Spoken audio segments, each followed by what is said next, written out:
Yemen की 11 साल की बच्ची का खिलखिलाता चेहरा उसकी अपार खुशी को बयां कर रहा है।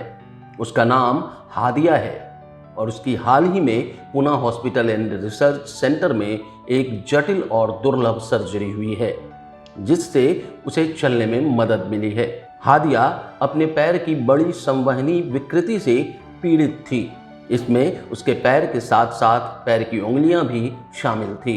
इस स्थिति को और भी खराब यह बात बना देती है कि संवहनी विकृति जन्मजात होती है, जो जन्म से मौजूद होती है और जब बड़ी उम्र के साथ ही यह ध्यान में आ पाती है। हादिया की स्थिति को लेकर विवरण साझा करते हुए ऑपरेशन करने वाले माइक्रोवैस्कुलर और पुनर्निर्माण सर्जन डॉक्टर अभिषेक घोष ने इंडिया नैरेटिव से बात की। उसने यमन, मिस्र और भारत में कई डॉक्टरों को दिखाया, लेकिन कोई राहत नहीं मिली। घाव बढ़ता जा रहा था और वह अपने पैर पर वजन नहीं डाल पा रही थी और ठीक से चल भी नहीं पा रही थी।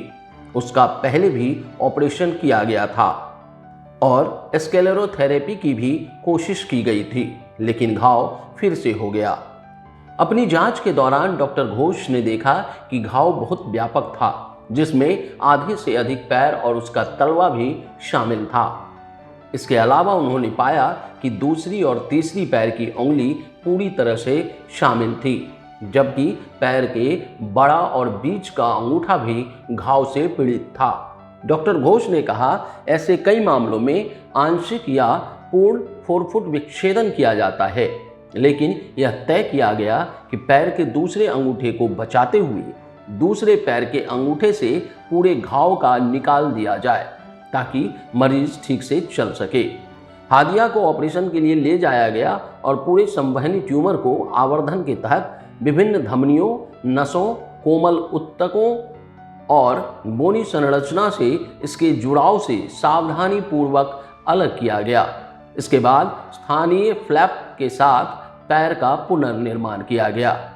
सर्जरी जटिल होने के कारण इसे पूरा करने में 5 घंटे का समय लगा।